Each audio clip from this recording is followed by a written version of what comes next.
Everybody out there, how you doing? It's time for another interview, and with me today I have a really cool super dude from Facebook. He is a mutual friend of Johnny Axam's, Mr. Mathew Waldie. Matt, how's it going, sir? Real good. How you doing, Chris? Oh, I'm doing all right. I'm just getting over a cold. I don't know if anyone can hear it in my voice, but every now and then I'll be blowing my nose. Getting over a cold right at the moment. Golly, it's been moving through everybody lately. Yes. I think it's actually spreading through Facebook. I'm not sure about that. Thanks for giving it to me. You're welcome. You're welcome. So I have you on today because we had Johnny Axam on last time, and he basically burned down the Progressive Rampage house, schooling us on what economics really is.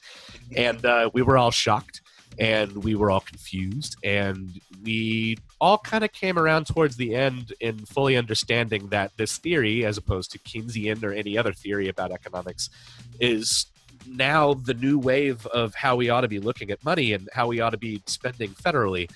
I'm curious, though, what makes you the kind of person that Mr. Axam would suggest I speak to about this topic? Well, about because we've been discussing things. He just recently, we've known each other for probably close to a year now. Okay.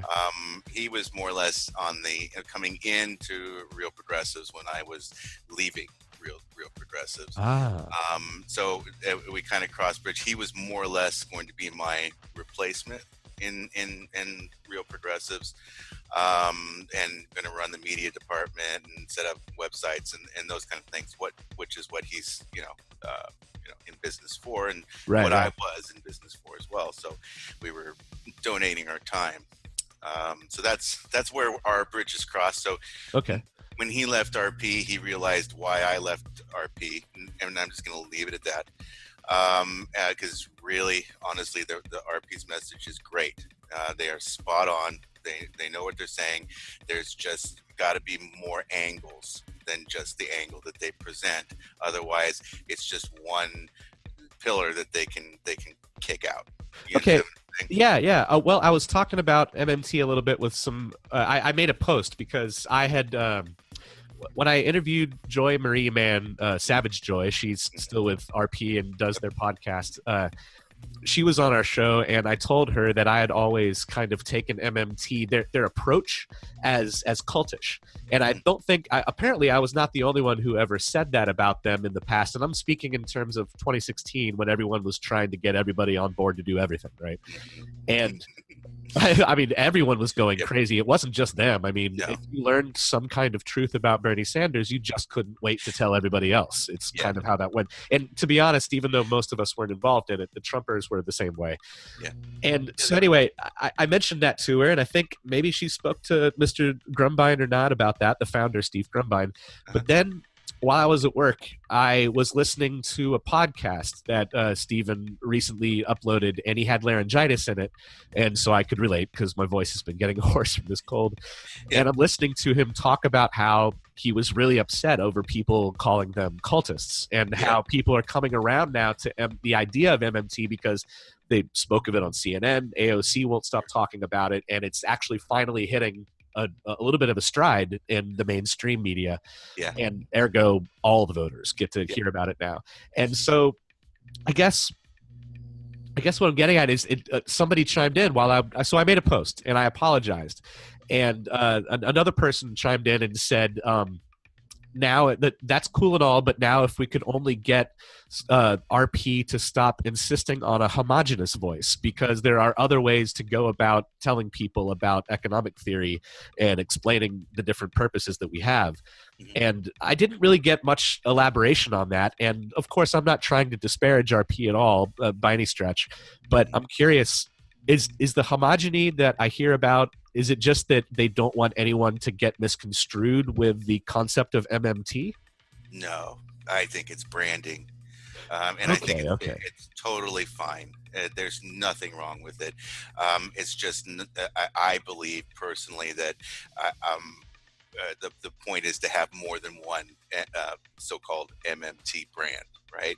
So we need to have more voices involved, but in order to keep your brand, so to speak, you do need to seem like, there are other people out there that are, not telling the truth, or that are, it's not that, it's just that their branding is theirs. It's real progressives. We all know a lot of us know real progressives, and they know what the style that they're going to speak and the type of message they're going to give, how they're going to give it, right?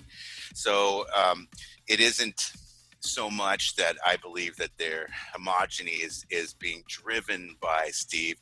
I think it's a matter of, this is RP and you do, whatever you're doing, right?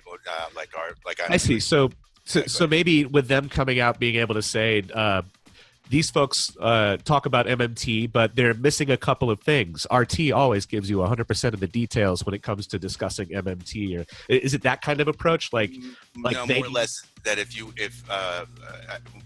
it's the style that's given.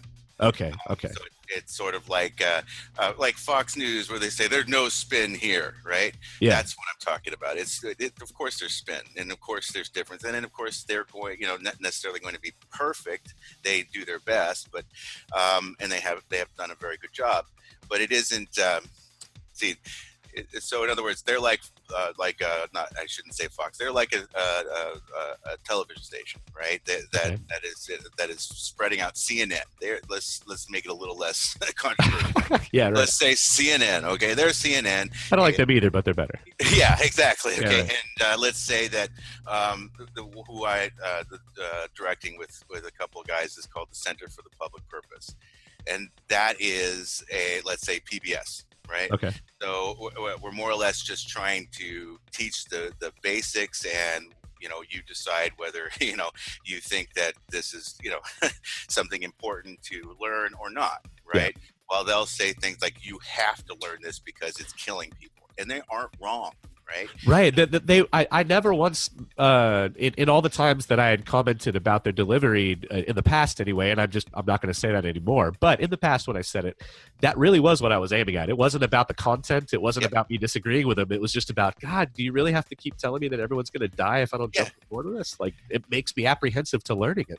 Yeah, that, and you don't, if you feel responsible for it, some of us take that on and do one of two things, right? They either adopt it, go learn as much about it and figure out why we're wrong, or we go, fuck you. Yeah, or maybe even a third, you start getting depressed. You're like, damn, what have I done? Well, that's what the first response leads to, right? You go and you get depressed about it, and you go and learn about it, try and make you figure out how you can do something about it. That's what that's what happened to me. Yep. In the past couple of weeks. Yeah, right. Exactly. But a lot of us, and I'm going to say close to, it's got to be 50% or more, take the other route, right? And they that's where I think that the cultish crap came from. I see. Because those people did not like the fact that they were responsible for this at one level or another. We all are. We're all culpable. But there needs to be a place to just learn it that doesn't have a bias on whether you take responsibility for it or not. Yeah. Just a place to, and I think there is more room for that than there is for our RP style.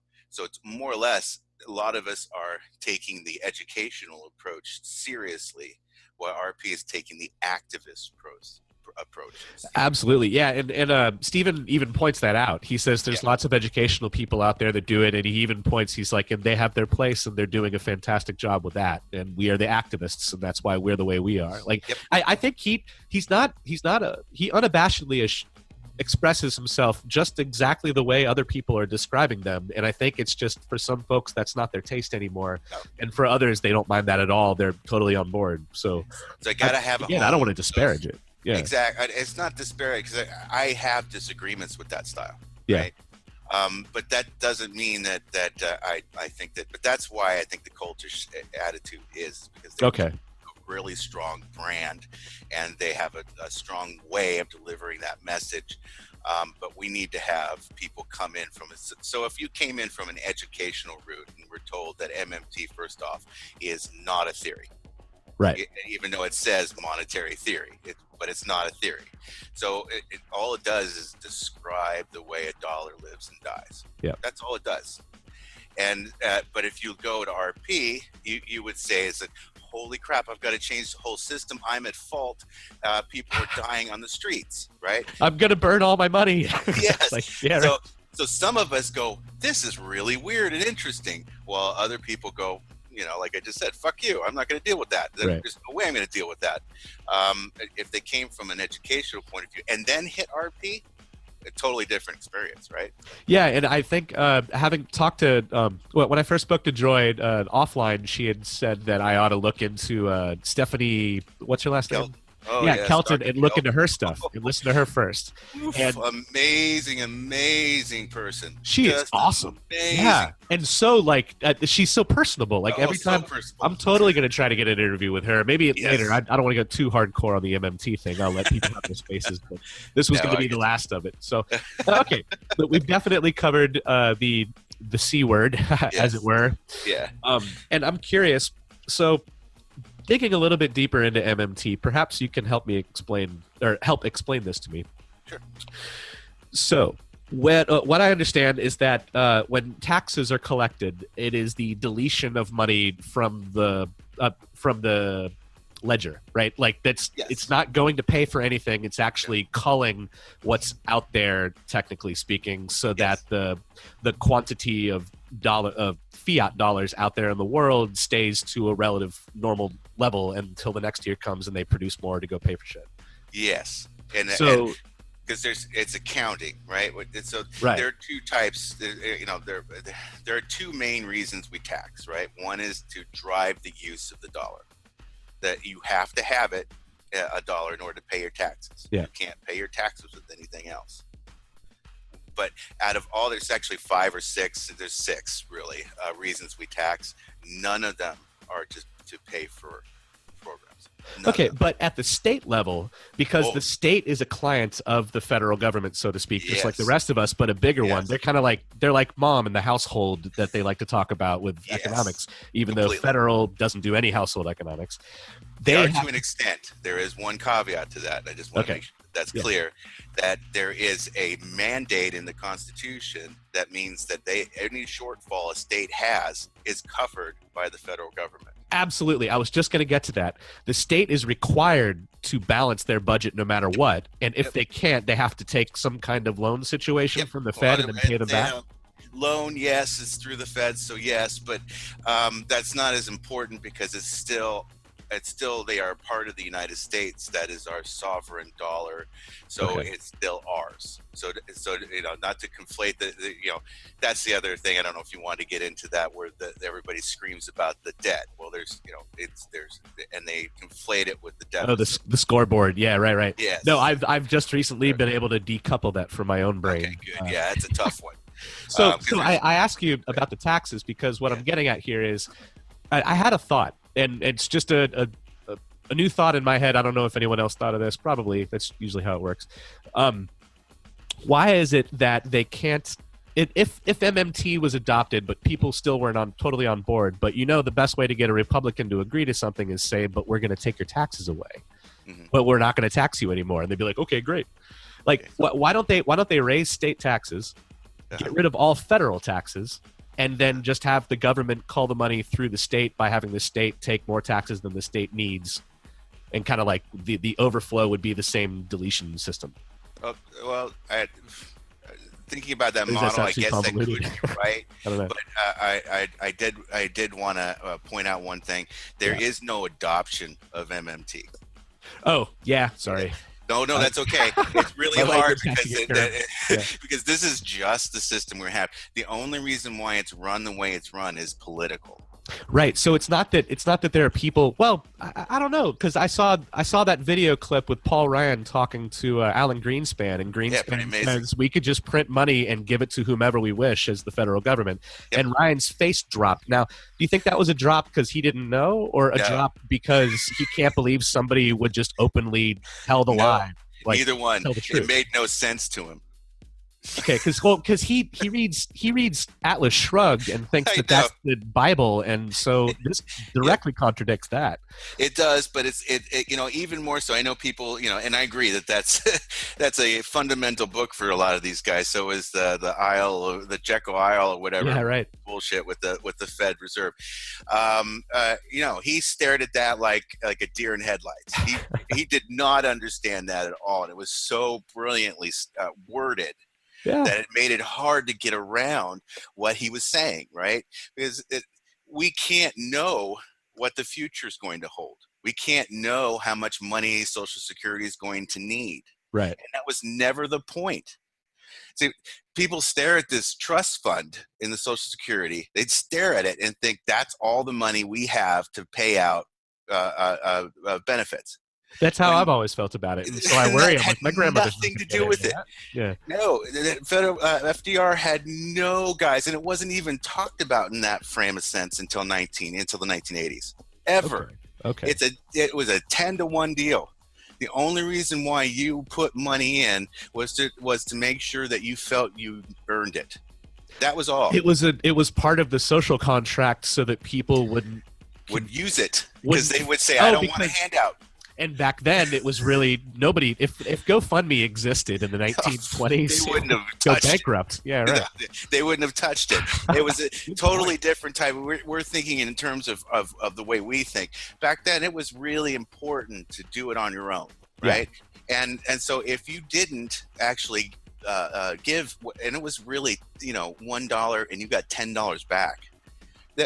The trust fund is just an accounting ledger of the amount of money we have put into it, not the amount of money is there ready for benefit. Gotcha. Does that make sense? Yeah, absolutely. And so anytime I've ever heard a politician talk about Social Security, even back in the day, just before the I guess it was the Clinton scandal shut it down, but Clinton and somebody on the Republican side who's maybe no longer with them anymore. Yeah, it was the Newt Gingrich. Yeah, Gingrich. Yeah. We're going to privatize Social Security, right? Yeah, he's unbelievable. Now, when they make that argument, and we can get into Clinton a little bit, but when they make that argument, that makes me think that Social Security, that they're attempting to use the money that's in some kind of kitty that's been growing this whole time, and that's going to somehow fix the budget. And that's, I think, the same lie they're selling the Republicans, saying we have to cut social benefits in order to cover the cost of running this government that we keep saying we're going to shrink and keep increasing the military budget. Yep. So it's all we lie. Never have it's a tax tied bullshit. to. Yeah, and we never have a tax tied to any defense spending ever. In fact, he asked for some, and we gave him $22 billion extra. Yeah, because MMT. Because we could have given him $300 billion, right? Yeah. Yeah. There's no point to the way we run our social network other than to drive funds to the 1%. That's all it does. It's a pyramid scheme almost. Yeah. It is, and the thing is it's a deadly one. Right. Yeah. So this is where we can cross over with RP's message. Okay. Right. Because it is definitely leaving people out on the streets to die. Because there's no reason that bombs overseas are more important than keeping children off the streets. None at all. Here, dude. So, and yet that is the choice, and it is a political choice that our government is making since the 80s, especially since the 80s. Yeah, because ever since, here's a good question for you, and it's speculation because I know you don't literally know Nixon at all, but when we were taken off the standard, yes, could that have been the moment where people could have realized this version of money could be utilized this way? Or as I heard Stephanie Kelton mention, it might have been back in her day when she was in school, there was this guy, I forgot his name, that he was a stock trader, I think. Or he made money in the monetary systems, and in trading money, and he came up with this idea almost like he wrote a pamphlet. Now, do you think that economists back in the 70s, when they made this choice, recognized the value of being able to write a blank check all the time for the military, and then decided directly to never tell us about it so that we don't use it for social? Again, you know, and I just had this conversation online. This is one of those funny things where, you know, we want to believe that everything is run by this. I mean, and we oligarchs are real. We are an oligarchy. I'm not trying to say we're not, but there is no consciousness dictating these things. It's a system that is set up that produces these results. Right. So it changed the system, which is the macroeconomic system, the highest level you can get. You change everything else. You change the micro, because then you have to, your incentive is now a different one. Right now, our incentive is financial markets. Right. Right. If we change the way we distribute cash, we change the way our society works. That's something they didn't take into account. And I think you're talking about Warren Mosler. Yes. One of the, he wrote a pamphlet that can't be refuted. Right. That's the most amazing thing about it. I want to try to find it because I'd love to post it on this. The seven deadly sins, seven deadly, I forget the title. God, I'm terrible. I read it all the time, and now I just totally lost my train of thought on it. But in there, it explains the seven largest misconceptions we have about our government and our economy. Yeah. And it lays them out in a complete understanding of, in a matter-of-fact way that can't be disputed. It is exactly the way it works. So if we change our mind and decide that instead of funding the federal government through the Fed, through financial services, which causes us to go into debt in order to make ends meet, we do direct public purpose spending, which is things like Medicare for all, which is a stopgap solution, but we'll get there. It's not as incremental as, you know, ACA, which is really just a insurance boondoggle. Right. And that one, they knew it was an insurance boondoggle. But anyway. Totally. The Intercept just exposed that. Yeah, it's unbelievable. But that would all of a sudden the flow of government money would change, right? And all of a sudden we would have more what's called government currency in our pockets instead of bank notes. And that's how and this is a layman's version, how I understand the system, is when I got to that level where I understood there were actually high-powered money and regular money.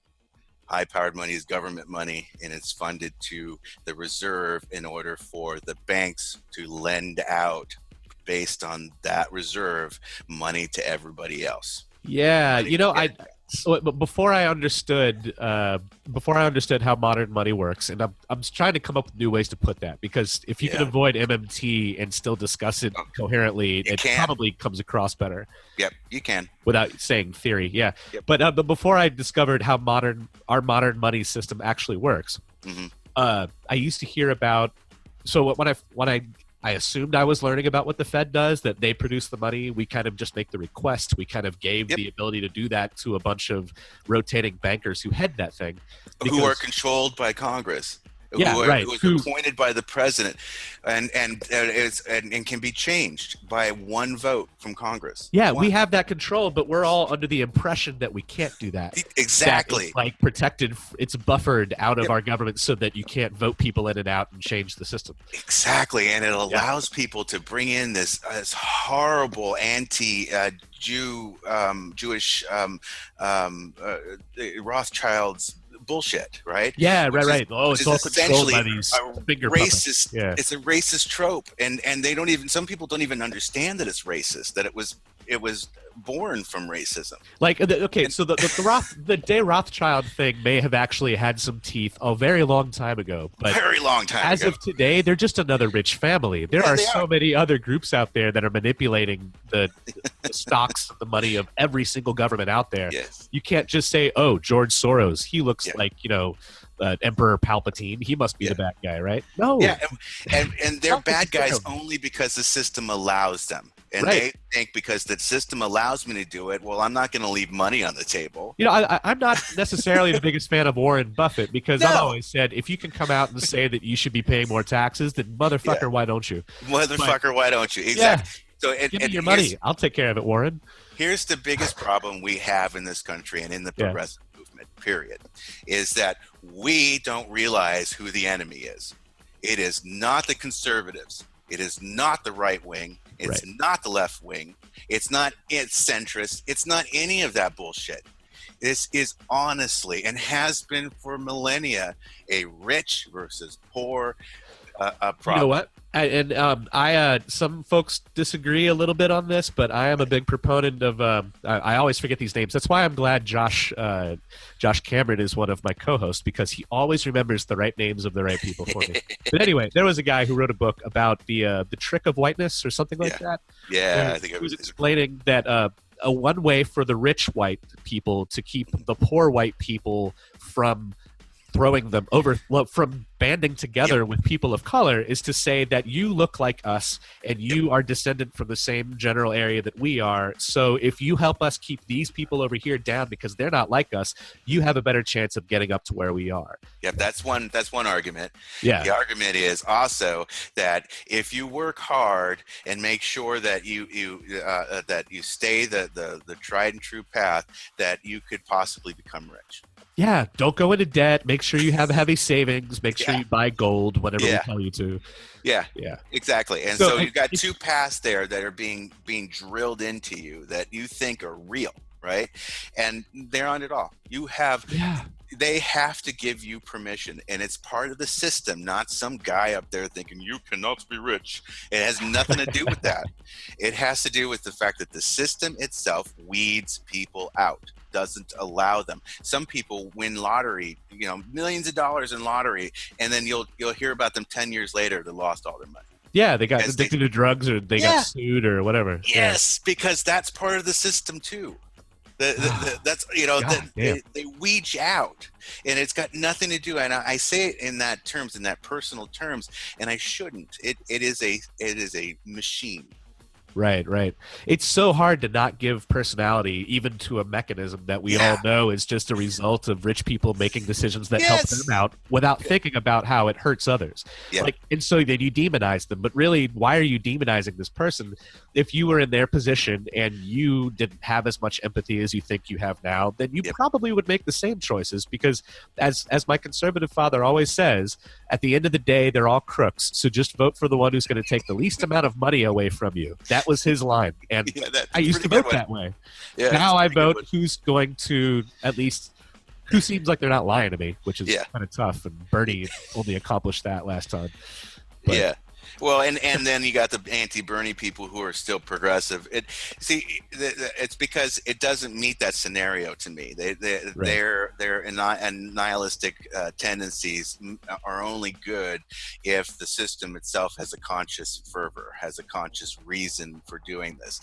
If they look at it as a machine, and you look at the people who are propagating the problems as part or a cog in the machine that really aren't to be blamed for their actions. Or somehow under control by others who are in control of the machine. So they all say Bernie's a puppet. He's a sheepdogger. He just did this in order to get more Democrat votes. But dude, if that was the case, why did he switch back to independent, man? Why has he been in Indy for 40 fucking years? And how is he going to keep his power in Congress? Right. So it was political expediency, which can still piss me off a little bit. But at the end of the day, I also am a professional who has a real job. And guess what you have to do all the time in office politics is be expedient so you don't lose your goddamn job. So of course you're going to say some stuff that now I don't know if I can forgive him about agreeing with the Russia. But then again, it almost seemed like he was forced when he said it. He had it was like they forced him to say that. Yes, because it's the Russian trope is the only way that Hillary Clinton wasn't at fault for losing the election. Yeah. So they doubled down on it and create this whole fervor around it that caused an international incident that it also allows the Republicans to use it as a shield as well. So that's the reason why it got so strong, was because it was easily adopted by both parties. The machine was ready for it. The machine Yeah, well, and they designed it for the machine. See, that's the other thing is there are. She knows how it works. Yeah. She knew how it works. She knows how it works, right? And but they don't as much anymore because of this wonderful little internet thing right here. Yeah, we actually are catching them at real time now. Thank you, Apple. Yeah, but and thinking ahead, we're actually putting out the tropes before they even have a chance to put out the tropes. It makes them look like idiots. Oh my God. And that's the problem. And then they're not catching up, and they won't catch up. They can't. It's like, your grandmother, your great grandmother, who, goes off on a racist tangent, who thinks that, that she's being nice about, Right. That's what this is. It's that drastic. He's so articulate. Yeah. Right. Yes. Yeah. It's stupid stuff. All that crap. I don't even want to get into the horrible things. It's all dog whistle stuff, though. Yeah. And it's because they can't see it. They can't see that that's wrong. Okay. Or but anyway. Well, a slight little shift in gears here. Yeah, it is, and I apologize that. It's my MO. Yeah. Yeah. Well, when you get back down to it, FDR knew how the system worked, right? Yeah. And a lot of people bring up that he was a rich guy. He went through something that did fundamentally change him. He went through the polio and came out of it and had this, a large amount of to try and look healthy.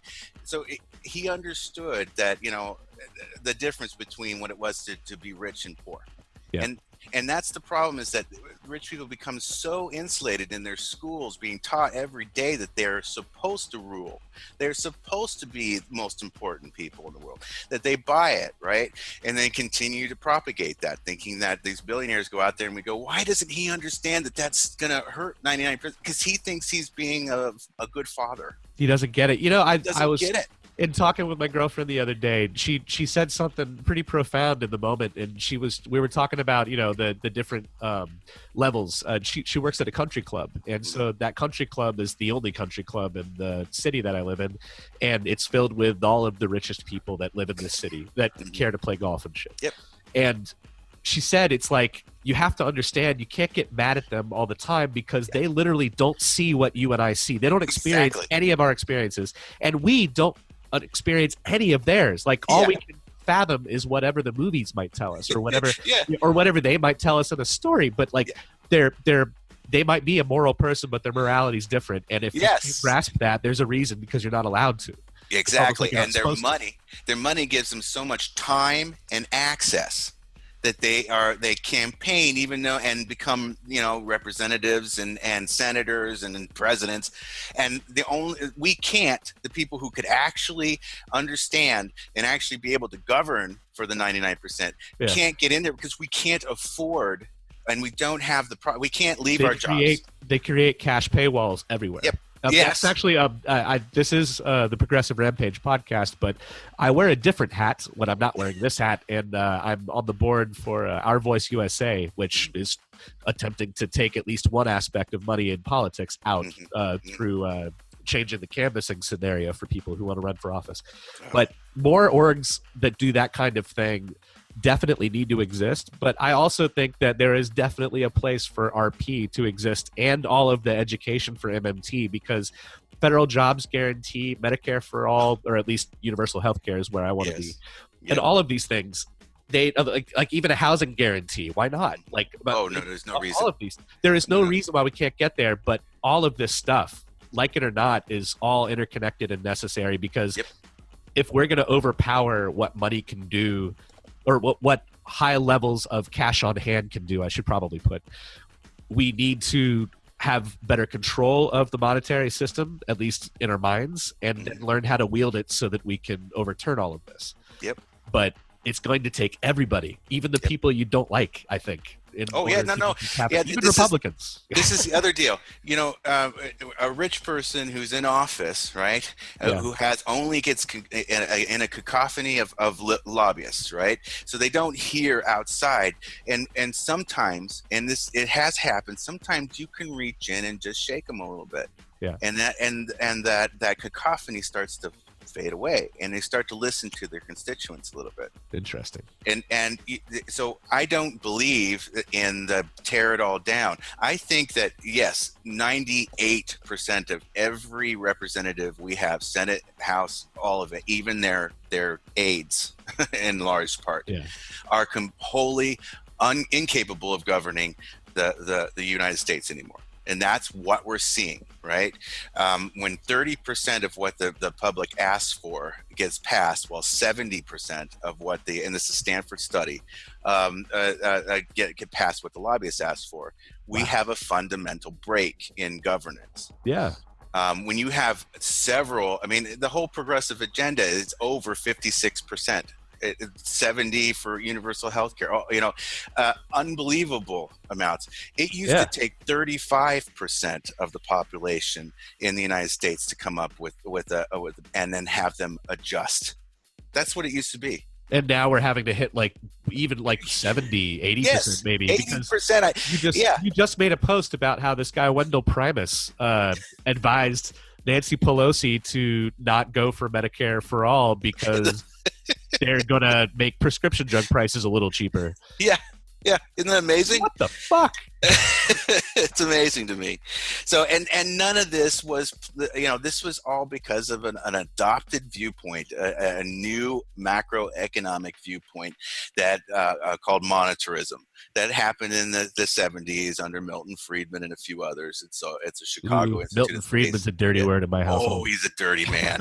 And you know what's hilarious is a couple of months before he died, he recanted. But speaking of Atlas Shrugged, you know what happened to her, right? She died on welfare. I know, it's on welfare. You hear that, Paul Ryan? Yeah. But anyway, so that I know we're meandering a bit, but I hope that's okay. I'm enjoying talking. Of course. Okay, cool. When we talk about FDR as being rich and him, it's like he looked at the way everything was sitting with the Depression. Yeah. And then he had to try and decide how he was going to repair things. And he had this vice president at the time, and I think it's Stevenson, and I forget his name. I apologize for not knowing his name. Oh, that's okay. But he was extremely progressive, right? All right? And came up to him and said, what we need to do is start doing these jobs programs, start doing all these, taking care of our citizens, looking towards the future in respect to our dollar. We can't do that under the gold standard. So, what are you going to do? And then he twiddled his thumbs for 3 years doing these jobs programs, still under the same paradigm of a gold standard. And we still had to cut across, all that kind of stuff. And then World War II hit. And so what happened is he said, I suspend the gold standard domestically, permanently. Just goodbye, right? So that changed everything, because now he could go to Ford and say, I need you to do nothing but make tanks. And, Boeing no longer make commercial airplane. You make jets, and period, for the war. And this is, I get so many thoughts when you talk on this tangent, and I'm thinking, well, first of all, and were you speaking of Henry Wallace? Yes, Henry Wallace, okay. Thank you. Yes, Vice President Wallace, who should have been our president, but because of backroom deals, Truman. So anyway. Yeah, that's ridiculous. That's ridiculous. Guy, Truman. We would have been a completely different country at this point, except for the fact that he was Wallace wanted to shut down the military machine and knew that was the problem. So did Eisenhower. Oh, and I'm looking at the wiki page. Apparently, Franklin Delano Roosevelt. It says cause of death, Arkansas. I don't know, Arkansas. I'm just kidding. Cerebral hemorrhage. Yeah, well, we ended up getting Arkansas in the 90s too. Yeah, right. And I know that's a little controversial, but you can't take his record away. You also can't kill yourself by putting 2 bullets in the back of your own head. No, you can't. Yeah, so anyway, Wallace was insistent that we need to do this, and it worked. Right? We had almost full employment until the late 60s. And people, only one job was necessary to have a 3 or 4 bedroom house in a nice neighborhood. And you know what's ironic? That is literally what a lot of people, I mean, besides the extra racism stuff that we should have gotten over by then and a whole lot of other there was still a bad time. But economically, that really is when America was great. Yes. And it's ironic that if Trump really wanted to pull through with that one, all he has to do is adopt this method of good Lord. No, it's okay. Not adopt. Yeah. All he has to do is tell everybody for the spending bills. All he has to do is ask for the spending bills from Congress. That's really all it is. The great America. All he has to do is ask for it. Yep. Yeah, he has to demand, say, hey, Congress, I need you to create a jobs guarantee. And really, that is the big mamma jamma we want to talk about here, right? Absolutely. That is the one that changes everything.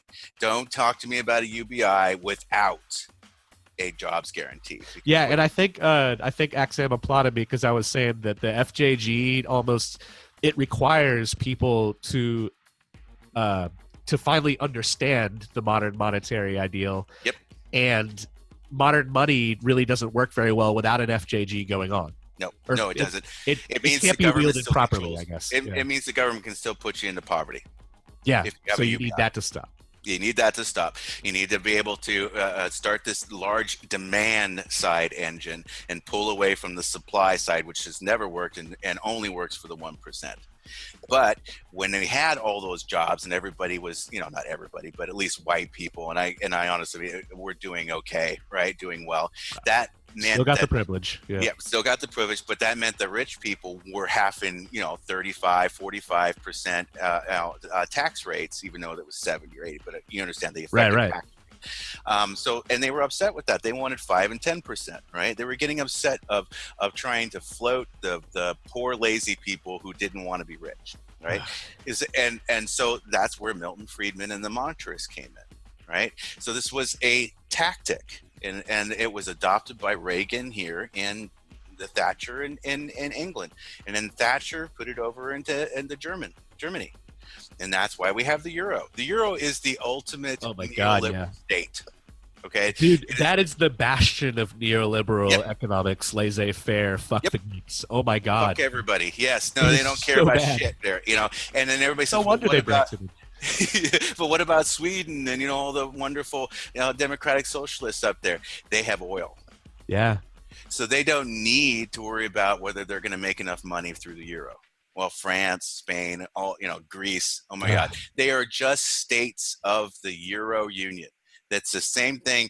France is New York, and we don't realize that. We think of them as sovereign countries, but they are not sovereign anymore, and they haven't been.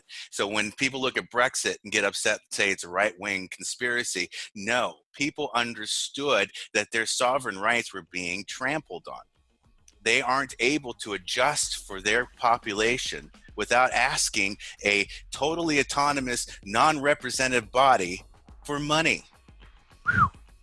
And that's where, when they feel that, when you feel that, you realize, fuck that, and they voted against it. So yes, there was a strong anti-immigrant fervor, but that was probably about half of who voted. Not the entire amount. There's a whole bunch of people that stayed silent and realized this was not good for Britain to be a part of and they don't need, and by the way, I just saying they don't need a deal.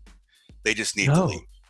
No, they just need to leave. And it's all okay. Neoliberal is interchangeable now because people refer to individuals as neoliberal, like a neocon, even though neoliberal really just describes a economic system methodology. It's not a person's, but now it is. No. Because made famous that are neoliberals, made famous by a Chile dictator. Or MMTers, or right. It smells like sulfur here. Pinchot, I mean that's who Pinochet. That's who made neoliberalism a state-run faction. So Reagan had to change it into neocon because it didn't really work out down there. It never does because it leads to fascism. That's the only place it can go. You have to control the masses with force in order for them to apply. And the methods that these people apply is kind of Machiavellian, in which whenever they're about to be exposed for having done a thing, they then say that all their detractors are the ones who are doing the thing that they actually did. I love that. Isn't that great? Yeah, it's like Hillary Clinton doing the uranium gate shit and then saying that Trump is Trump is involved with the Russians, but not in the way that she says. So is she. She was. It's the United States of gaslighting. That's what we've been for this long. It's pure gaslighting. That's all politics is at this point. Well, at that level anyway. That's all they do during their campaigns.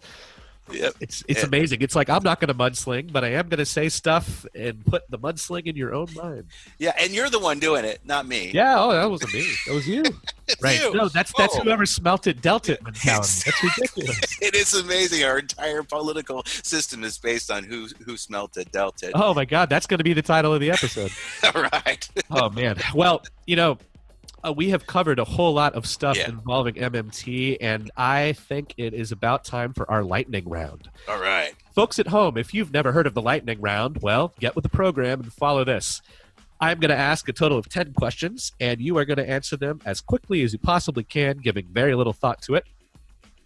And there's also going to be some fun music at the beginning, so you can laugh at that as well. Are you ready for the lightning round, Matt? I am ready. Give it to me. All right, here it comes. Lightning round. Lightning round. Lightning round. Lightning. Question 1. What is your favorite color? Oh, chartreuse. Chartreuse. I love it. That's a good shade of green. Question 2. AOC. One-term rep or long-term rep? Probably senator, maybe governor. Ooh, moving up. I like it. I don't think she'll be president because she'll realize that that's a powerless position in the long run. That's a good caveat. Question 3. If Paul Ryan started teaching MMT, would the Republicans disown him? Oh, man. That's a loaded question. That is a loaded question. If he did, no, they wouldn't. Okay. Because the system as it is doesn't matter about right versus left when we talk about macroeconomic system. Question 4. Medicare for all. Will we get it by 2020, or do we have to replace the older Democrats first with DSA people? No.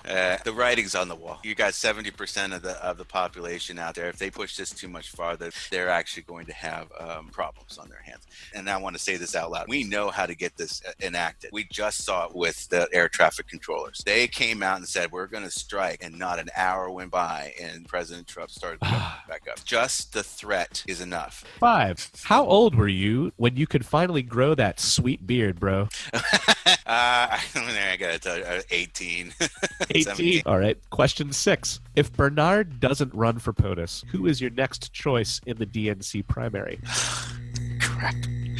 If I was to vote in the primary and he wasn't there, I would have to do Tulsi Gabbard, but foreign affairs is a little bit off for me. But I can't do Warren. Question 7. If the DNC rigs the primary again, will you vote green or lesser evil? Man, that's putting me on the spot right there.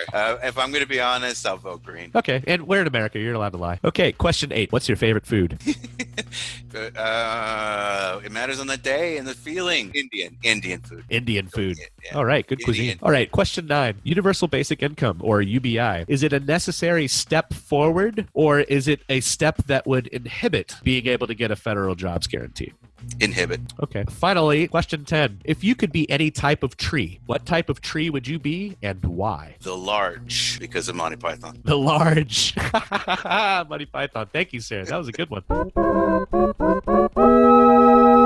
Mr. Waldie, this has been one heck of an interview, and I have learned even more about MMT, and you have given me even more questions to ask somebody else, but I'm going to keep that personal. And I want to leave with one final thing. The name of the group that you manage now, what's that called again? It's the Center for the Public Purpose. Center for the Public Purpose. And what is your public purpose with that center? It is to create the policy space for the FDR's second Bill of Rights. And awesome. Okay, FDR second. So, hey, everybody out there, if you're on Facebook, you should come to the Center for the Public Purpose. I'll make that sound better. The site's down right now, but it'll be up again soon. But it's just starting. It's a policy think tank. It's a progressive policy think tank. So there's awesome. We can use as many minds in there as possible. But go and read Dr. Joe Firestone. He's one of our directors. DC Rutledge, who writes for Huffington Post, and Andres Bernal, soon to be Professor Andres Bernal, who is a advisor for Cortez. Awesome. He is on her team, isn't he? Yes, he is. He's a great guy. He's surrounded by great people. Guy. Yep. So that gives us a little bit of understanding where she's at. She's amazing. So, and I did want to say that there's a controversy right now going on with her Green New Deal being funded by the taxes that she's proposing on the rich. They have nothing to do with that. It's about removing money from the rich because they're too rich and they're using their money for power and influence. Exactly. And I've been trying to argue that, saying that, look, she gets MMT, and this is not what you think. Like, if you look at it from one lens, you see it as tax money coming from rich people paying for things. Yep. And if you look at it with the other lens, it's that money needs to get culled because the disparity between the poor and the rich is way too vast. And the media's paradigm is based on taxes fund spending, and they will force that at every point. So they will add words or put in context the framework that they want. So that leads me to one final question, which was actually a hair that crawled right up Mr. Axam's butt on Facebook. He made a big angry post about it, I think. And it's that in the Sanders Institute, Bernie Sanders literally lists all of those things, describing it as a way to get revenue to pay for programs, the way he wrote it down. And Stephanie Colton is in the Sanders Institute. Yes. So with her in there, and obviously against telling people at any point that our money still works the way it used to when it was backed by gold. Yeah. Why in the world do you think Sanders would allow that to be in the Sanders Institute when we all know he knows better? Well, he's also got other people in the Sanders Institute that are economists who are a classic economist. Really? So yeah, he's got to be able to, and this is where we come into the politics, right? So if he is not able to explain Dr. Kelton's point of view, and where money is taxes are deleted, and also the fact that most people go, well, where do my taxes go? They don't understand, right? So it's a complete Pandora's box that somebody like Alexandra Ocasio-Cortez can open, because she is not vying for power that way. She is vying for power as the progressive leader in the House, right? Totally different type of person. I believe if Sanders did strike out and become an independent and run as independent, which we all have to agree is kind of foolish at this point, and he knows that. Right. There are a lot of voters, but I don't know that would necessarily pick up all the apathetic. I used to say that, but there are some of them that still would need a heck of a cattle prod to actually do something. Exactly. Yeah. And their paradigms. We all have our own shit in our head that we can't get beyond. They really think there's backroom deals that run all this stuff. So they're going to think that there's some big boss out there telling Sanders that he needs to do this, and this to fool people, to bring, sheepdog and all that kind of stuff, right? Oh, Jesus. Where it's the system that causes that view, just like it's the system that causes people to think the Federal Reserve is a private bank that is run by rich people, right, and a Jewish conspiracy, right? So it's maybe a mix of political expediency, and he's smart enough to recognize that that's not the spot where he's going to be educating people on this, nor is he the one who would possibly be capable of convincing anybody. I don't think he can, and it's way too much of an argument. But either he gets in office or runs as a third-party independent, then I do believe he will start to. Because I could see him tell us all exactly what he's about to do with a fireside chat. You know what I'm saying? Yeah. Like, he'd be like, okay, before I create the federal jobs guarantee, there's something you all need to understand. Money is not money. The money you think you have, the government gave you to begin with. Right. So if the government doesn't give you that money, how can you spend it? That's how I would put it. But anyway. Wow, that's a great way. Well, Mr. Matt, it has been a pleasure, and I am honored to have you on the show, and hopefully we can have you on again in the future. That was crazy fun. I enjoyed it. And I hope you take care and have a fantastic weekend, sir. Awesome. And I do ask everybody to go out and look at the FDR's second Bill of Rights and just add a Green New Deal on top of it, and you've got the progressive plan. Goddamn right, buddy. All right, man. I appreciate it. Yep.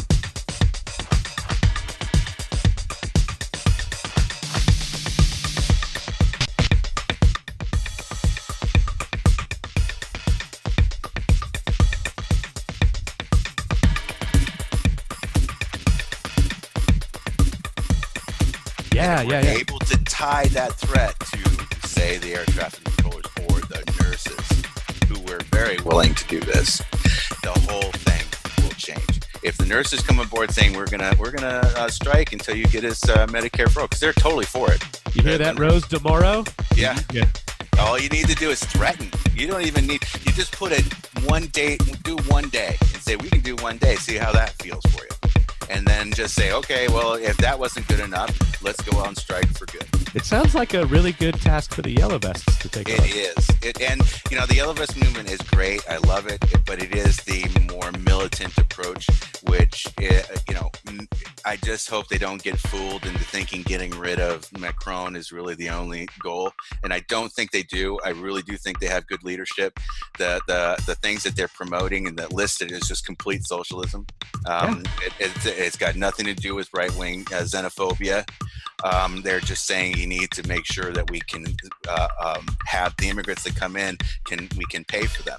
And that's the problem, is that they're getting to the point where they can't pay for they don't have because they have to go to the Euro to get money in order to cover the immigrants coming into France. If they had their own system and their own money, I don't think, especially knowing the way France is, they would have a problem with all the immigrants coming in. That was a really long lightning strike. Center, what was it again? No, you were one of these early beard growers. Yes. Okay.